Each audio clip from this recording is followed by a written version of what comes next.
تحریک پاکستان کے حوالے سے ایک چیز میں اور بھی بتا دوں، پہلے بھی بتا چکا ہوں الحمدللہ۔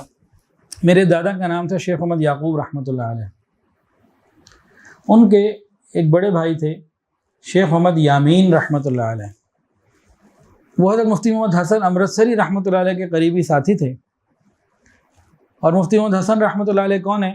جامع اشرفیہ کے بانی، حضرت مولانا فضل الرحیم صاحب کے والد۔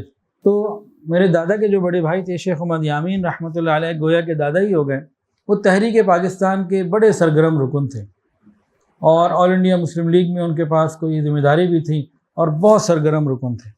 جب پاکستان بنا تو آل انڈیا مسلم لیگ کے سیکرٹری تھے، کیا تھے، پاکستان بننے کے بعد تو آل انڈیا نہیں، پاکستان مسلم لیگ تھی، تو اس وقت یہ نون لیگ اور قاف لیگ کا سلسلہ نہیں تھا، تو پاکستان مسلم لیگ تھی، تو اس کے بھی کوئی ذمہ دار تھے۔ اور ان کا جو دفتر تھا وہ لکشمی چوک کے اوپر تھا، طباق کے بالکل سامنے ایک بلڈنگ بنی ہوئی ہے جس کا صرف فرنٹ باقی ہے، پیچھے کچھ نہیں، پیچھے سب ختم ہو گیا، بہت بڑی بلڈنگ کا خالی فرنٹ باقی ہے، اس بلڈنگ کے اندر ان کا دفتر تھا۔ تو تحریک آزادی میں انہوں نے نمایاں کام انجام دیے، اور الحمدللہ حکومت پاکستان کی طرف سے ان کو ان کی وفات کے بعد باقاعدہ تمغہ حسن کارکردگی جو ہے وہ بھی ملا، وہ موجود بھی ہے، پچھلی دفعہ دکھایا بھی تھا، پھر کہیں گے دکھا دیں گے انشاءاللہ، تو وہ ان کو ملا۔ اور 1954 میں انہوں نے ریزائن دے دیا تھا، استعفیٰ دے دیا تھا۔ غیرت مند لوگ تھے وہ۔ استعفیٰ کس بات پہ دیا؟ مسلم لیگ سے استعفیٰ، باقی دینی کام تو کرتے رہے۔ جامع اشرفیہ لاہور کی بنیادوں میں ان کا پورا حصہ شامل ہے۔ کوئی بھی جائے حضرت مولانا فضل الرحیم صاحب سے جا کے پوچھ لے شیخ محمد یامین صاحب کے بارے میں، وہ آپ کو انشاءاللہ بتا دیں گے۔ حضرت مولانا فضل الرحیم صاحب نے فرمایا مجھے خود کہ ہمیں اپنے ابا سے کوئی بات کہنی ہوتی تھی، اس زمانے میں تو ابا ہوتا ہے نا، آج تو دوست ہے وہ، تو کیونکہ اس زمانے میں ابا ہوتا تھا، تو کہ ہمیں اپنے ابا حضور سے کوئی بات کہنی ہوتی تھی تو ڈائریکٹ نہیں کہہ سکتے تھے، ہم شیخ صاحب کو کہتے، اور شیخ صاحب پھر ہمارا پیغام وہاں پہنچاتے، تو ہماری کوئی فرمائش ہے، کوئی بات وہ پوری ہو جاتی۔ تو اس طریقے سے اس زمانے میں پوزیشن والد کی کچھ اور تھی، آج تو بس کیا حالات ہیں۔ انہوں نے 1954 میں استعفیٰ دیا تھا۔ کس بنیاد پہ دیا؟ سکھوں کا ایک وفد آنا تھا انڈیا سے، اور واگا سے انہوں نے آنا تھا۔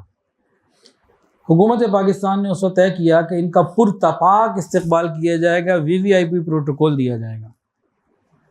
ان کو کہا آپ نے لیڈ کرنا ہے، آپ آگے جائیں۔ انہوں نے کہا وہ آ رہے ہیں، ٹھیک ہے آئیں، پڑوسی مملکت ہے، اچھی بات ہے۔ یہ پرتپاک کا کیا مطلب؟ VVIP پروٹوکول کا کیا مطلب؟ تو یہ بات تو ٹھیک نہیں ہے۔ وہ آئیں، نارمل رہیں، ہم ان سے معاملات کی بات کریں، وہ جائیں۔ تو اتنا سر پہ کیوں چڑھانا؟ انہوں نے کہا جی آرڈر یہی کرنا پڑے گا۔ پھر انہوں نے کہا کہ بھئی کیا آپ کو نہیں معلوم انہوں نے ابھی چند سال پہلے ہماری بیٹیوں کے ساتھ کیا کتنوں کو ذبح کیا، کتنوں کی عزتیں لوٹیں، کیا کچھ انہوں نے نہیں کیا؟ کیا وہ باتیں ختم ہو گئی، بھول گئے اتنی جلدی؟ کیونکہ وہ جو مہاجرین وہاں سے آئے تھے نا، ان کی بحالی میں اور ان کے ساتھ کام میں وہ بہت زیادہ انوالو تھے۔ بقرعید کا ہر جانور ہمارے گھر میں ذبح نہیں ہوتا تھا، وہ باولی کیمپ تھا اور کیمپ تھے مہاجرین کے، وہاں ذبح ہوتے۔ وہ ہر اتوار کو، اس زمانے میں بھی اتوار کو چھٹی تھی، یا بہرحال مختلف موقعوں پہ وہ سبزیوں کی جو ہے نا وہ گاڑیاں لے کے اور اس طرح سے وہاں پہنچا کرتے، ان کے لیے خوب مہاجرین کا خیال کیا کرتے تھے۔ وہ تو دکھ درد سارے انہوں نے دیکھے ہوئے بھی تھے، جھیلے ہوئے بھی تھے۔ کہا وہ سب بھول گئے آپ لوگ؟ میں کہا نہیں، آرڈر یہی ہے کہ ہمیں ان کو باعزت طریقے سے وصول کرنا ہے۔